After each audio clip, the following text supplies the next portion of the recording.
বিসমিল্লাহির রহমানির রহিম ومن الناس من يشتري لهو الحديث ليضل عن سبيل الله إلى آخر الآية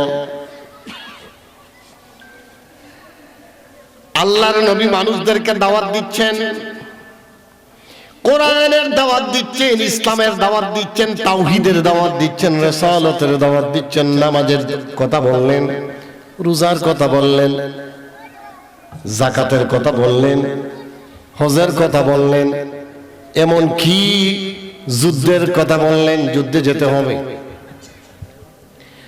নিজের জান নিজের প্রাণ বিসর্জন দিতে হবে। মানুষদেরকে যখন দাওয়াত দিতেছেন, দাওয়াত করতেছেন, এমত অবস্থায় মক্কার কাফিরদের তখনকার সময়ের সর্দারদের মধ্য থেকে একজন নজর ইবনে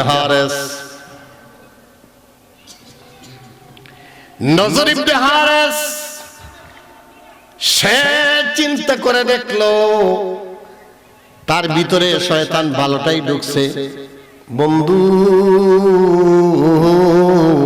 ও আমার ভাইয়েরা, আপনারা কি শয়তান দেখছেননি? কোনছেন শয়তান দেখছেননি? আপনারা শয়তান দেখেন নাই, কিন্তু শয়তান আপনি আমার ভিতরে ঢুকে গেছে। আমরা দেখি না, শয়তানে কাজ করায় আমরা দিয়া। শয়তান দেখছি না। নজর ইবনে হারেসের ভিতরে এমন শয়তান ঢুকছে, সে বাজারে বাজারে ঢুল পিটাইতেছে, মাইকিং করতেছে, পাবলিসিটি করে। রে মক্কার লোকেরা শোনো শোনো শোনো, তোমাদের নবী মুহাম্মদ, আব্দুল্লাহর ছেলে মুহাম্মদ মানুষদেরকে ইসলামের দাওয়াত দিচ্ছে, নামাজের দাওয়াত দিচ্ছে, কালমার দাওয়াত দিচ্ছে। ওই মানুষগুলি কালমার দাওয়াত পেয়ে কেউ কেউ জীবন বিসর্জন দিচ্ছে। মানুষ কষ্ট করে ওযু করে, কষ্ট করে নামাজ আদায় করে, কষ্ট করে রোজা রাখে। আবার কেউ কেউ স্ত্রীকে বিধবা বানাইতেছে, সন্তানগুলি এতিম হয়ে যাচ্ছে। ইসলামটা বড় কঠিন। একটা কাজ করো। কয় কি কাজ?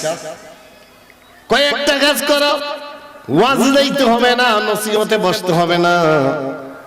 কোন জায়গায় যদি ওয়াজ হয়, নসিহত হয়, টাকা পয়সা খরচ লাগে, কিন্তু আমি এমন তোমাদের জন্য বিনোদনের ব্যবস্থা করে রাখলাম। তোমরা বিনোদন পাইবা, কিন্তু টাকা দিতে হবে না। তোমাদেরকে ফ্রি ফ্রি গান শোনাবো। ফ্রি বুঝছেন, মানে টাকা লাগতো না, ফ্রি ফ্রি গান শোনাবো। তোমাদেরকে একটা কাজ করো, আমি সাধারণ মানুষ দিয়ে গান শোনাইব না, বিদেশি মেহমান, বিদেশি গায়িকা আনবো, গায়ক আনবো না। কারণ মহিলারা যদি গান গায়, ওই গায়িকা যদি আসে, তারপরে মানুষ গান শোনার জন্য পাগল থাকে, ঠিক কিনা? বিদেশি দেশি হইলে একটা কথা আছে, বিদেশি যখন গায়িকা আইছে, ধরেন বিদেশি কোনো গান টান যদি অনুষ্ঠান হয়, বিদেশি মেহমান মানে বিদেশি গায়িকা, তখন আশা করি ওয়াজতে গেল মানুষ হইব গানও বেশি, ঠিক না? আবার ইফেন্ডের লাগতো না, মোটামুটি একটা স্টেজের ব্যবস্থা হয়ে গেলি গা, মানুষ আর মানুষ। হ্যাঁ, মুরব্বী বললেন বৃষ্টি পড়লো, মানুষ থাকে, এটাও আমার বাস্তবে দেখছি। রাস্তা দিয়ে যাচ্ছি, বৃষ্টি হচ্ছে, মানুষ আর মানুষ। বলে কে? বলে গানের শিল্পী আসছে, অমুক শিল্পী অমুক শিল্পী। গান আর গান শোনার জন্য মানুষ কিছু আনন্দ পাবে, বিনোদন পাবে। নজর ইবনে হারেস কয়, তোমরা একটা কাজ করো, আব্দুল্লাহর ছেলে মুহাম্মদের কাছে গেলে জীবন বিসর্জন দিতে হয়, মুহাম্মদের কাছে গেলে রোজা রাখতে হয়, মুহাম্মদের কাছে গেলে নামাজ পড়তে হয়, মুহাম্মদের কাছে গেলে ওযু করতে হয়, মুহাম্মদের কাছে গেলে কষ্ট লাগে। মুহাম্মদের কাছে গেলে যদি যুদ্ধ যাওয়ার পরে স্ত্রী বিধবা হয়ে যায়, সন্তানগুলি এতিম হয়ে যায়। আর আমার ফর্মুলায় যদি চলো, আমার কথায় যদি চলো, তোমরা বিধবা হবে না, তোমাদের শুধু আনন্দ লাগবে, তোমাদের শুধু খুশি লাগবে, তোমাদের শুধু বিনোদন হবে। তোমরা একটা কাজ করো, নজর ইবনে হারেস যখন ফ্রি মানুষদেরকে গান শোনায়, বাদিয়ানসের সাথে মাই গায়িকা এনে যখন গান গাওয়ায়, আর মানুষ দলে দলে গানের দিকে যাচ্ছে, আল্লাহ পাক রব্বুল আলামিন আয়াত নাযিল করে দিলেন, বন্ধু দোস্ত আমার, হাবিব আমার, কারণ যেন কোন সাহাবায়ে কেরাম যেন প্রত্যেকে যেন বিচলিত না হন, কোন মুমিন বান্দা যেন সেই দিকে না যায়, তাদেরকে হেদায়েত দেওয়ার জন্য তখন আল্লাহ পাক রব্বুল আলামিন আয়াত নাযিল করে দিলেন। আসলে ঈমানি পরীক্ষা শুরুতে ছিল, এখনো আছে, তখনও আছে, কিয়ামত পর্যন্ত পরীক্ষা থাকবে কি না? কথা বলেন, থাকবো না? আমরা এমন এক জায়গা আছি পরীক্ষার মধ্যে, জান্নাত জাহান্নামের মধ্যখানে, একদিকে জান্নাত একদিকে জাহান্নাম, জান্নাত আর জাহান্নামের মধ্যখানে আমরা অবস্থান করি। একদিকে জান্নাত একদিকে জাহান্নাম, একদিকে গানে ডাকে, একদিকে ওয়াজে ডাকে, একদিকে খারাপি একদিকে ভালো। আজকে নিজমা গুরুন দাওয়াত চলে, কিন্তু অনেক মানুষ ছায়া স্টলে বসে আড্ডা দেয়, ঠিক কিনা বন্ধু গো? আল্লাহ পাক রব্বুল আলামিন বলেন, ওয়ামিনান নাসি মান ইশতারি, এমন কিছু লোক আছে, সবাই না, সব খারাপ না। আল্লাহ বলতেছেন কিছু লোক, কিছু সংখ্যক লোক মান ইশতারি, ক্রয় করে লাহুয়াল হাদিস। লাহুয়াল হাদিসের ব্যাখ্যায় আমি 6টা তাফসীর গ্রন্থে খুঁজলাম। লাহুয়াল হাদিস শব্দের দ্বারা হলো গান বাদ্য, যারা গান বাদ্যরে খরিদ করে। লাহুয়াল হাদিস লিয়ুদুল্লা আন সাবিলিল্লাহি বিগাইরি ইলমি, এমন গান বাজনাগুলি খরিদ করে কোনো উদ্দেশ্য ছাড়া, হেদায়েতের উদ্দেশ্য নাই, মানুষ শুধু গানের দিকে যাচ্ছে। ওয়ায়াত্তাখিযাহা হুজুয়া, তারা গ্রহণ করছে খারাপ জিনিস। আল্লাহ পাক রব্বুল আলামিন বলেন, তাদের জন্য আযাব আছে। উলাইকা লাহুম আযাবুম মুহিন, তাদের জন্য জাহান্নামের কঠিন আযাব আছে। এটা আল্লাহ জানাই দিয়েছেন নবীর মাধ্যমে। এখন কেউ মানবে, কেউ মানবে না। হেদায়েতের মালিক হলেন আল্লাহ। অতএব আমাদের উচিত হলো এই নবীর কথাটা শোনাইয়া দেওয়া। হেদায়েতের মালিক কেডা? হেদায়েতের মালিক আল্লাহ। একদিকে জান্নাত, একদিকে জাহান্নাম, আমরা বর্ডারে আছি, আমাদের পরীক্ষা চলছে। বন্ধু গো, আপনাদেরকে একটা হাদিসের মাধ্যমে এই বিষয়টাকে বেশি দূর যাব না। আমার নবী বলেন, শোনো রে ও জগতের মানুষ, ইস্তিমাউল মালাহি মাসিয়াতুন। 1 মাস পরে রমজান আসতেছে। আমার নবী বলেন, ইস্তিমাউল মালাহি মাসিয়াতুন, গান বাদ্য কানে লাগাইয়া শ্রবণ করা গুনাহ। মানে কিটা? আপনি রমজানুল মুবারক আসছে, রমজানুল মুবারক, রাত্রিবেলা সেহরি খাইলেন, সকাল হয়ে গেল, আপনি ঘুমাইলেন, জোহরের সময় ঘুম থেকে উঠলেন, ঘুম থেকে ওঠার পরে জোহরের পুরি দেখা যায়, আপনি কি করবেন? সময় আপনার যাচ্ছে না, আপনি ওই মুহূর্তের মধ্যে চিন্তা করলেন, আপনি কিন্তু জোহরের নামাজও আদায় করলেন, ফজরের নামাজ আদায় করলেন, আবার সেহরিও খাইলেন। জোহরের নামাজের পরে আপনি এমন এক অবস্থা শুরু হলো, আপনার সময় যায় না, আপনি গানটারে এমন ভাবে এই কানের ভিতরে ঢুকাইলেন, ইয়ারফোন দিয়ে ঢুকাইলেন, অন্য কেউ যেন ডিস্টার্ব না হয়। আপনি নিজেই শুনতেছেন, একটার পরে একটা। আসরের আজান দিল, আবার আসরের নামাজে আসলেন, আপনি কিন্তু রোজা রাখছেন। বন্ধু, আমার নবী বলেন, ইস্তিমাউল মালাহি মাসিয়াতুন, গান বাদ্য কানে লাগাইয়া শ্রবণ করা হলো গুনাহ। গান বাদ্য কানে লাগাইলেন, গুনাহ। আপনি তো সময় তো ঠিকই যাচ্ছে। হুজুর, আমি তো রোজা রাখছি। হ্যাঁ, ভালো কথা, আপনি রোজা রাখছেন, আপনাকে মানলাম, ওয়েলকাম, স্বাগতম, অবশ্যই আপনি ভালো কাজ করছেন। বন্ধু গো, আপনি যে রোজা রাখছেন প্লাস হয়ে গেল ইবাদতে, আপনি গুনার কাজ করছেন মাইনাস হয়ে গেল ইবাদতে, প্লাস মাইনাস অবশেষে আপনি ইফতারের সময় হয়ে গেল, আপনি ইফতার করলেন প্লাস মাইনাস মিলে হয় জিরো। কথা বুঝাইতে পারছি? আমি আর একটু গভীর ভাবে যাচ্ছি। আপনি মনে করলেন রোজা রাখা সওয়াব অর্জন করলেন 100%, আবার গুনাহও যেই পরিমাণ করছেন মোটামুটি তাও 100%। 100 থেকে 100 গেলে আর থাকবো কিছু?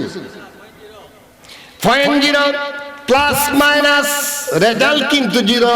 কিন্তু আপনি সময় কাটাইছেন কুকুরের মতো উপবাস থাকলেন, সারাদিন আপনি খাইলেন না, পানি পান করলেন না, আপনি ইফতারের আজান হয়ে যাবে, তারপরে আপনি খোদারে ভয় করছেন। আমার নবী বলেন ইস্তিমাউল মালাহি মাসিয়াতুন, নামাজ আদায় করেছো কিন্তু তোমার কানে লাগায়া গান শুনছো সারাদিন, সারা রাত তোমার এইভাবেই চলছে, একটার পরে একটা, তোমার সময় যায় না। বন্ধুরে, এই কাজ যদি করো প্লাস মাইনাস মিলে কিছুই থাকবে না, কষ্ট ঠিকই করছো। বলে হুজুর রোজা রাখছে তো সব পাইছে না, সব তো পাইছে, আবার তো মাইনাস হয়ে গেছে। ঠিক তদ্রূপ ভাবে আমার নবী বলেন ইস্তিমাউল মালাহি মাসিয়াতুন ওয়াল জুলুসু আলাইহা ফিসকুন, গানের আসরে বসাটাও ফাসিকি। হুজুর ফাসিকি মানে গুনার কাজ, ফুসুক। আপনি ভালো মানুষ কিন্তু না, আপনি বাজারে গেলেন, বাজারে এমন এক অবস্থা, এই সিনেমা টিভি চলতেছে, আপনি গেলেন বাজারে রমজানের দিন, রোজার দিনে গেলেন, হয়তো আপনি ইফতারের পড়ে গেছেন, অথবা আপনি তারাবির নামাজের পড়ে গেলেন, কিন্তু চলতেছে এদিকে চলে গানের অনুষ্ঠান চলে, আপনার শুনতে দেখতে বড় ভালোই লাগে। আমার নবী বলেন এই অনুষ্ঠানে যে বসছো, বসাটাই হইল ফাসিকি। আল্লাহু আকবার। কিন্তু এই জমিনে এই যে বাউন্ডারি দেখতেছেন, বাউন্ডারির ভিতরে বসলেন, বসাটাই সওয়াব না গুনাহ? কথা বলেন। বসলেই সওয়াব, এমন কি জান্নাতে যাওয়ার মাধ্যম। আল্লাহ পাক রব্বুল আলামিন কিয়ামতের ময়দান যেদিন কায়েম হয়ে যাবে, ময়দানে মাশরের দিন, যেদিন কোনো উসিলা থাকবে না জান্নাতে যাওয়ার জন্য, আল্লাহ পাক ডাক দিবেন, দেখো তার আমলনামায় কি পাওয়া যায়। এবার কুস করে দেখা গেল এই নিজমাগুন্ডা মসজিদের সামনে আব্দুর রহিম নামের এক ব্যক্তি, এমনকি শুরু থেকে শেষ পর্যন্ত এই বেহেশতের বাগানে বসছিল আমাকে চাওয়া পাওয়ার জন্য। দীর্ঘ সময় আলেম ওলামার মুখ থেকে, জবান থেকে আলোচনা শুনছিল। আল্লাহ, ফেরেশতারা ডাক দিয়া কবে, হ আল্লাহ, আমি দেখছি তার আমল নামায় এতটুকু আছে। আল্লাহ বললেন এইটার উসিলায় তারে মাফ করে দাও। বন্ধু, এইদিকে গেলাম গানের অনুষ্ঠানে, আমার নবী বলেন ওয়াল জুলুসু আলাইহা ফিসকুন, এটা হলো গুনাহ। 3 নম্বরের বিষয় আমার নবী বলেন ওয়াত তালাজ্জুযু বিহা কুফরুন, স্বাদ উপভোগ করা, গান বাজনার স্বাদ উপভোগ করা হলো কুফরি। এটা হলো বড়, এটার সংখ্যা আবার বেশি। আমি এক লোককে দেখলাম রেল স্টেশনে বসা, ঢাকা উত্তরায় রেল স্টেশনে বসা, আমিও যাব, সেও যাবে। এক যুবককে দেখলাম পায়ের উপরে পা তুলছে, তারপরে গান শুনতেছে, গানটা হিন্দি, আমি যা বুঝলাম এটা হিন্দি, হিন্দির সাথে আবার উর্দু ফার্সির মিশ্রণ আসে, এই জন্য কিছু আমরা কিছু বুঝি। আমি চিন্তা করলাম যদি এটা সরাসরি উর্দু হতো কিছু বুঝতাম, ফার্সি হইলেও বুঝতাম। ভাই রে, এটা আবার কি গান তুমি বুঝনি? কয় না, এটা বুঝি না, তবে মজা লাগে। কিটা লাগে? বুঝি না ঠিক ওই, তবে কিছু মজা লাগে, বুঝতেছি না ঠিক কিন্তু মজা লাগতেছে।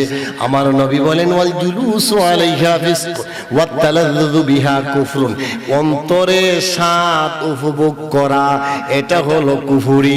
অতএব এই কাজ করলে মানুষ ঈমান হারা হয়ে যাবে।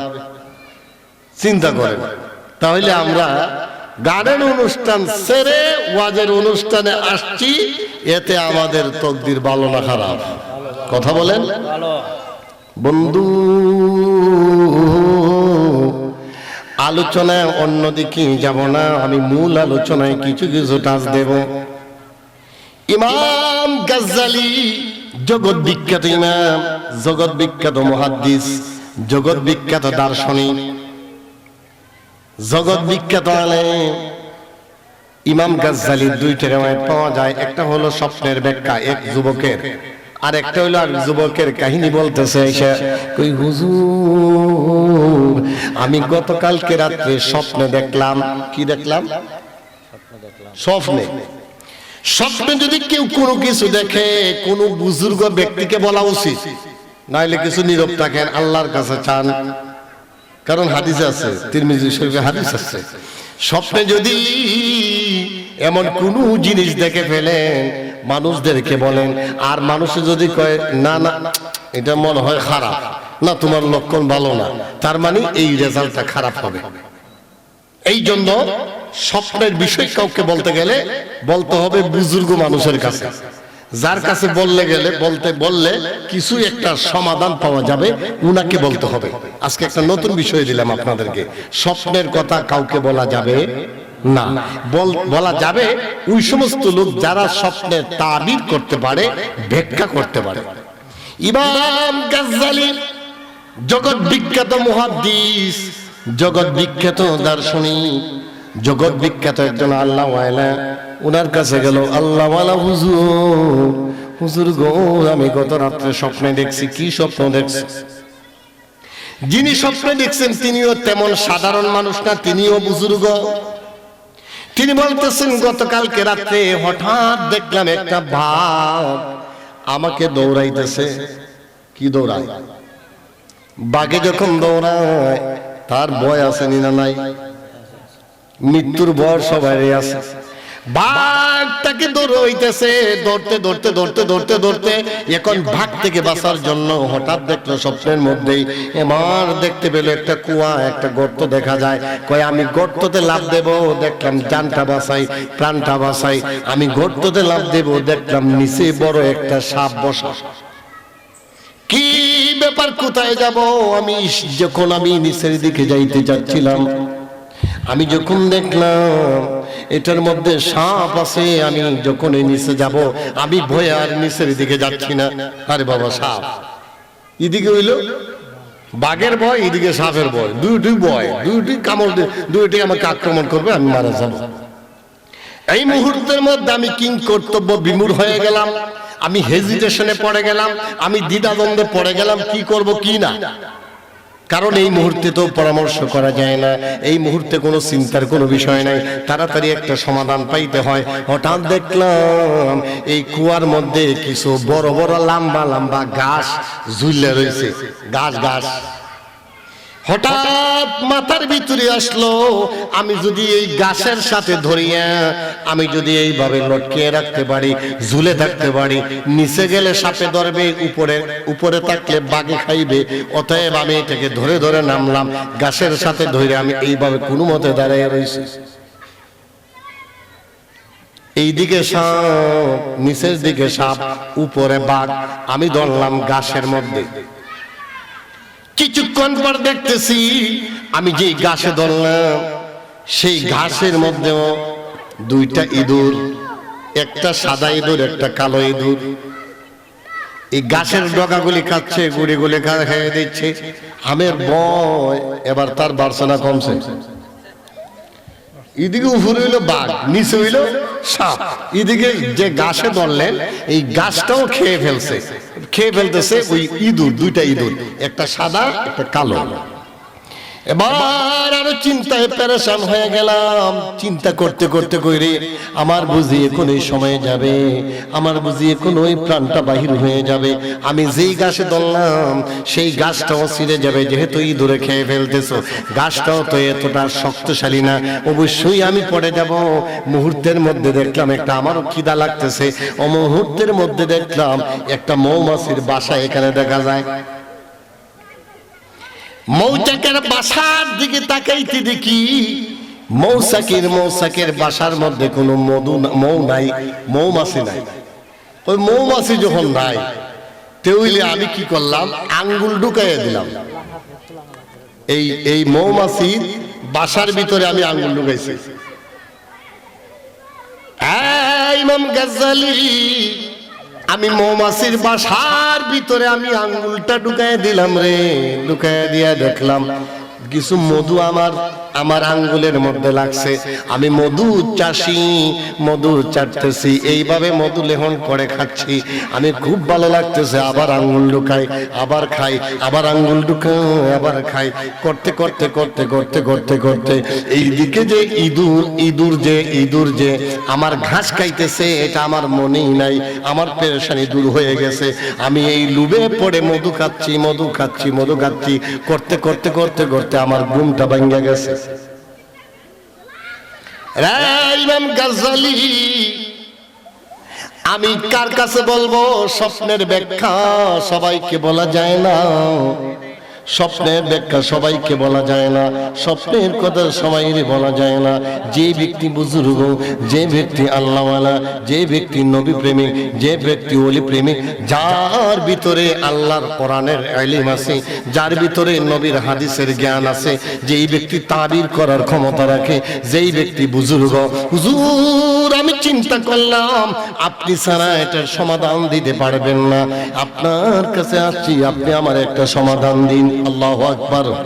দরুদ শরীফ পড়ুন। আল্লাহুম্মা সাল্লি আলা সাইয়্যিদিনা। মাশাআল্লাহ মাশাআল্লাহ, মানুষ হইতেছে, আরো আসবে। নাবিয়ানা, সামনে আসেন।